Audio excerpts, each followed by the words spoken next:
Mais c'est vrai que City aurait pu... ou aurait dû peut-être voir que après avoir gagné la LDC 2023, après avoir encore pété un championnat l'an dernier, c'était peut-être le moment de faire une plus grosse transition au niveau de l'effectif. Parce que je peux comprendre que en termes de jambes, de motivation, de ce que tu veux, ça peut être compliqué pour beaucoup de rester à Donf, tu vois. Après, est-ce que c'était... Franchement, c'était peut-être pas si prévisible que ça. Moi, en tant qu'observateur, je vais pas faire l'ancien à me dire que dès le début de saison, je m'étais dit ça. Pas du tout. Mais force est de constater que cet été, tu fais juste revenir Gundogan et Savigno. Donc là c'est les transferts qui sont faits en janvier. Mais que globalement, mec, leur effectif, on voit bien que c'est pas de la merde, évidemment. Mais il y a des manques. Et surtout, il y a des gens qui sont là depuis très longtemps et qui ont tout gagné. Et qui, à la longue... Bon, il aurait peut-être fallu plus de changements. Ederson devait partir cet été. Pour rappel, ça s'était pas fait. D'accord. De Bruyne voulait partir, ça s'est pas fait. Gundogan, le retour à 34 ans, il fait peine. Bernardo Silva, t'as l'impression que ça fait 4 ans, on entend chaque été qu'il va aller au PSG ou au Barça et que ça se fait pas. Kyle Walker, 34 ans, cette année, il est spermique. John Stones, même lui, il est là depuis un sacré paquet de temps maintenant. 8 ans, je crois qu'il est là, non? Jack Grillon, vous-même, vous savez. Donc c'est vrai que sur la longue, t'as un effectif qui, dans les grandes largeurs... Waouh! Walker va... Ouais, je sais que Walker va partir. Je parle depuis... Mais il a eu le temps de faire du dégât, c'est ça que je veux dire. Mais... Voilà, quoi. Moi, Ederson, vous connaissez mon avis dessus. Et c'est vrai que pour le reste, ça fait mal, quoi. Avec, évidemment, en plus de tout ça, la blessure de Rodri qui fait du mal, quoi. Ton micro est assez désagréable, un peu trop saturé, ou je sais pas, ça me titille les oreilles. Et bah, t'es tout seul. Voilà. Parce qu'il est pas du tout saturé, frérot, il est bien réglé. J'ai un ingé son qui me l'a fait il y a encore 2 jours. Donc en vrai, ouais, c'est vrai que... Pas facile. Pas facile. Le taux de renouvellement de cet effectif par rapport à celui de l'an dernier, et globalement même celui qui a gagné la Ligue des Champions, c'est grosso modo les mêmes têtes, avec quand même quelques départs qui ont aussi un peu fait mal, et on pense notamment à Alvarez. Genre... Ça, c'est l'année où il gagne la LDC. Et c'est vraiment quasiment les mêmes têtes, avec quelques gars en moins. C'est spécial quand même. Hein. On verra où ça va mener. Mais je vais être honnête avec vous. Moi, je suis content qu'il se casse un peu la gueule.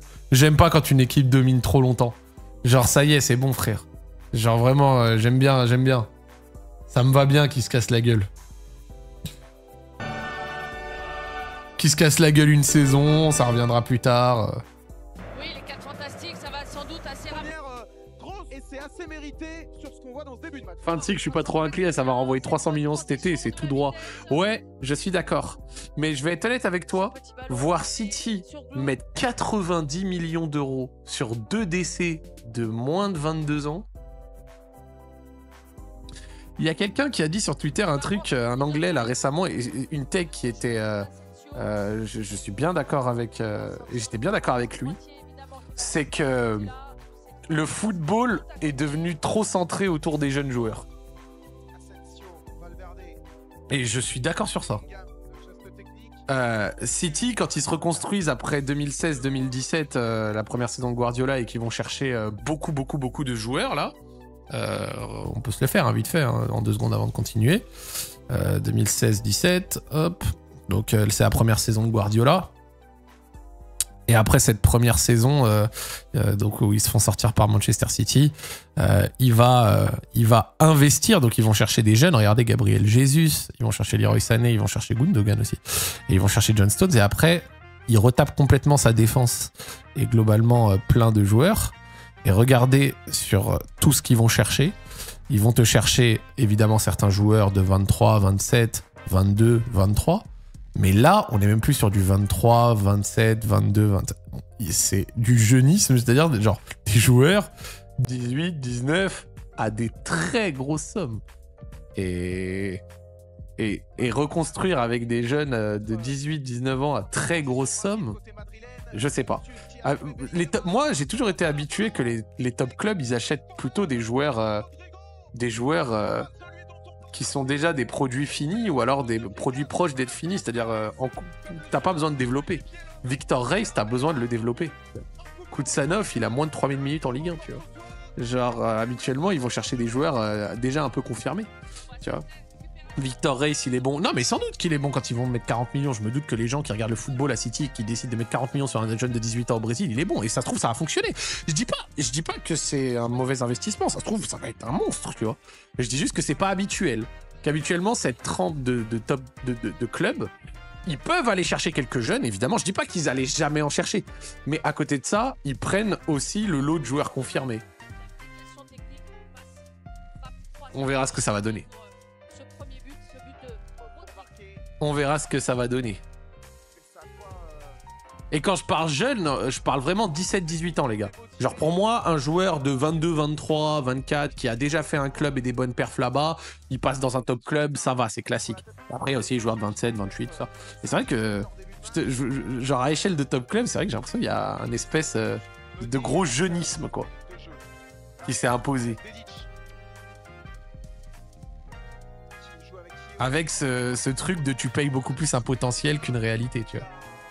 Après, c'est vrai qu'il y a Marmouche qu'ils ont mis, ils ont mis une grosse brique et il a 25 ans. Bon. Ça va dans ce sens-là. Mais ce sera intéressant de voir.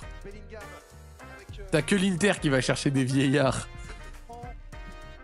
Vraiment, les gars, l'Inter... moi, les clubs, c'est toujours la bonne balance entre des jeunes joueurs à développer, des mecs confirmés... Mais le Real a fait pareil, on a vu ce que ça a donné, non? Benzema, Varane, Vini, Rodri, Güler, Hendrick et j'en passe. Bah, tu tapes complètement à côté. Parce que, justement, le Real que tu cites, ils ont fait Varane, Vini, Rodri... Alors, Güler et Hendrick, c'est pas encore confirmé, hein. Mais oui, ils ont fait eux. Mais à côté, ils ont aussi fait, ne serait-ce qu'à des époques, Higuain, Modric, Toni Kroos... Et on peut encore continuer, Gareth Bale, et ainsi de suite. Donc oui, ils ont fait des jeunes de 18-19 ans, CR7, mais ils ont fait aussi énormément de joueurs à côté, Alaba, Rudiger.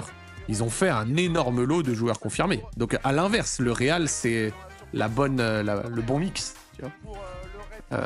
Et puis ils ont aussi fait Reiner Jesus, qui n'a pas du tout confirmé, mais Courtois, et ainsi de suite.